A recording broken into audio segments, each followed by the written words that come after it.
আসসালামু আলাইকুম এভরিওয়ান, ঈদ মোবারক। সবাইকে ঈদের অনেক অনেক শুভেচ্ছা। এটা ছিল চাঁদ রাতের দিন। সো ঈদের আগের দিন বেসিক্যালি আম্মু সব ডেজার্ট আইটেমগুলো রেডি করতেছিল। এখানে ভুনা সেমাই অলরেডি রেডি করা হয়ে গেছে। আমার এটা এত ভালো লাগে, সো আমি এখান থেকে একটু টেস্ট করা শুরু করে দিয়েছি। দেন আম্মু নবাবী সেমাইটা বানাবে, এটার জন্য হলো উপরের যে ক্রিমটা সেটা রেডি করতেছিল। বেসিক্যালি এটা আমার ভাইয়ের অনেক বেশি ফেভারিট, তো এটাই বানাচ্ছিল। তো আমি আবার এটা শর্ট নিয়ে রেখেছি। এটার প্রসেসিংটা আমার কাছে খুবই ভালো লাগে। ফার্স্টে একটু লাচ্চা সেমাই দিয়ে, দেন উপরে ক্রিমটা দেয়, এগেইন লাচ্চা সেমাই দিয়ে, আবারও ক্রিমটা দিয়ে, মানে এভাবেই যে কয়টা লেয়ার করে। বেসিক্যালি আম্মু এখানে দুইটা দুইটা করে লেয়ার করেছিল। তো এটা হলো আম্মু রেডি করলো। এখানে অলরেডি দুইটা ডেজার্ট রেডি করা ডান। অ্যান্ড তারপরে আম্মু ক্ষীর বানায়, সো ওইটাও কিন্তু খুবই আম্মি ছিল। অ্যান্ড এভাবে কে কে আমার মতো করে খান অবশ্যই কিন্তু কমেন্টে জানাবেন। আমি এভাবে একটু ড্যানিশ নিয়ে, তারপরে যে ভাজা লাচ্চা সেমাইটা থাকে সেটা উপরে দিয়ে এভাবে মিক্স আপ করে খাই। আমার কাছে অনেক মজা লাগে, একটু মচমচা লাগে, খুবই আম্মি লাগে। যাই হোক, এটা খাচ্ছিলাম আর এই যে আমার লিও এখানে এসে পায়ের সাথে লেগে শুয়ে রইল। ওকে একটু আদর করতেছিলাম, আমার ভাইও আদর করতেছিল। সবাই কিন্তু অবশ্যই মাশাআল্লাহ বলবেন। তারপর সেদিন অনেক রাতে ঘুমানো হয়, অলমোস্ট রাত 2:45 বাজতেছিল। এই টাইমে আমাদের এত ক্ষুধা লাগে, সো আমি চলে আসি এখানে ঝটপট নুডলস বানানোর জন্য।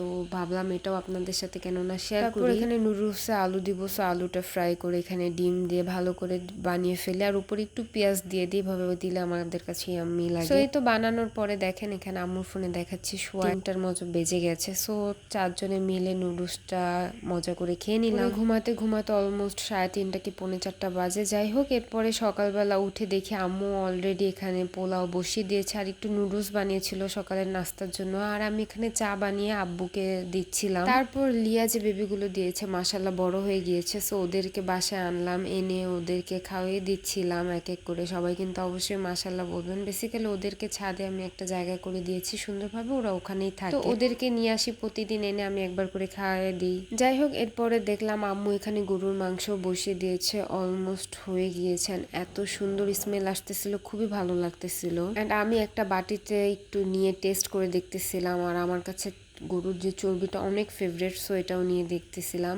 আর হলো ওই দিনের রোস্টটা আমি বানাই বেসিক্যালি, সো সেটার কিন্তু আমি ফুল একটা রেসিপি ভ্লগ নিয়েছি। ইনশাল্লাহ এই ভ্লগটার পরপরই আমি রেসিপি ভ্লগটা আপলোড দিয়ে দিব।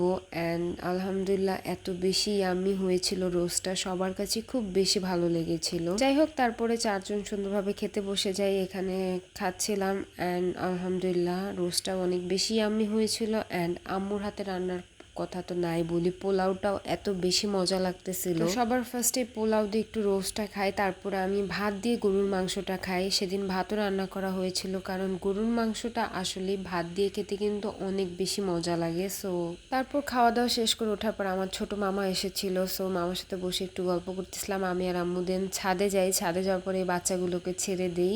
ওরা যেহেতু ছাদেই থাকে, একটা রুমে ওদেরকে রাখা হয়েছে, তো ওদেরকে ছেড়ে দিই। দেখেন মাশাআল্লাহ কি সুন্দর ওরা দৌড়াদৌড়ি করতেছে। আর এখানে আম্মু আর মামা দুজনেই ছিল, কথা বলতেছিল। আর এখানে লিয়াও আছে, ওর বাচ্চাদেরকে দেখতেছে। এন্ড আমি খুব সুন বাচ্চাগুলোকে অ্যাডপ্ট দিয়ে দিব। সো অবশ্যই কেউ নিতে চাইলে কমেন্টে জানাবেন। বাচ্চাগুলো কিন্তু মাশাআল্লাহ অনেক কিউট, অ্যান্ড ওদের চোখগুলো একদম ব্লু। সো যাই হোক, কিছুক্ষণ ছাদে থেকে তারপর নিচে চলে যাই। অ্যান্ড নিচে যাওয়ার পর আমার ভাই নবাবী শ্যামাই খেতে চাচ্ছিল, সো ওকে এখানে শ্যামাইটা বেড়ে দিচ্ছিলাম, যেহেতু এটা ওর মোস্ট ফেভারিট। দেন বিকাল হতে ওর ক্লাসমেটরা আসে ঘুরতে। এখানে ওর ক্লাসমেট, দেন ওর ভাই অ্যান্ড একটা কাজিন, 3জন আসে। সো এখানে ওদের সাথে বসে আমরা দুজন দুষ্টামি করতেছিলাম, কথা বলতেছিলাম। তেমন কোনো শর্ট নেওয়া হয়নি। অ্যান্ড দেন আমি 8টা-9টার মধ্যেই খেয়ে নেই অল্প একটু। এখানে গরুর মাংস দিয়ে ভাত নিয়ে খেয়ে ফেলি। এখানে আম্মু আরো বেশি রান্না করেছিল বিকালবেলা। তারপর খাওয়া দাওয়া শেষ করে আমি একটু ল্যাপটপে বসে বসে কাজ করতেছিলাম, অ্যান্ড পাশে আমার লিও বসে বসে দেখেন কি করতেছে। যাই হোক, তারপরে হলো একটা আন্টি আসে, সো আন্টির সাথে আমি আর আম্মু বসে একটু গল্প করলাম। তারপরে আমি গেলাম আন্টিকে একটু কফি বানিয়ে দিতে। আমার স্পেশাল কফিটা বানালাম, ডালগোনা কফি, আন্টিকে দিলাম। দেন দেখলাম আমার ভাই বসে বসে কোন আইসক্রিম খাচ্ছে, সো আমি ওর একটা শট নিলাম। অ্যান্ড আমাকেও স্বাদে, বাট আমি কোন না নিয়ে আমি মালাই আইসক্রিমটা নিই, যেহেতু আমার মালাই আইসক্রিম খুব ভালো লাগে। অ্যান্ড সেদিন এটাই খেতে ইচ্ছে করতেছিল অনেক। অ্যান্ড ঈদের দিন, তার পরের দিন অনেক অনেক অনেক বেশি গরম পড়েছিল, সো অনেক খারাপও লাগতেছিল গরমের কারণে। এতটুকুই ছিল ঈদের দিন। এর পরের দিন আমি আর আলিফুর ফ্রেন্ডের বাসায় যাব। সো ফার্স্ট এখানে একটু মোজো খেলাম, দেন রেডি হয়ে বের হয়ে গেলাম ওর ফ্রেন্ডের বাসায় যাওয়ার জন্য।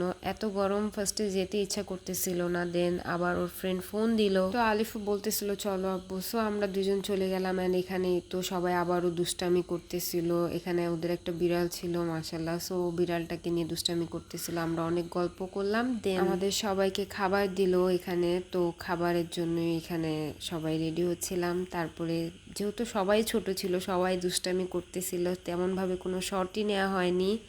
তারপরে এখানে সবাই একসাথে খেতে বসে গেলাম, সো এতটুকুই ছিল, ওখানে আর বেশি তেমন শর্ট নেওয়া হয়নি। তারপরে হলো বাসার জন্য রওনা দিয়ে দিই। যাই হোক, এই ছিল আমার ঈদ ভ্লগ। কে কি করলেন ঈদে অবশ্যই কিন্তু কমেন্টে জানাবেন।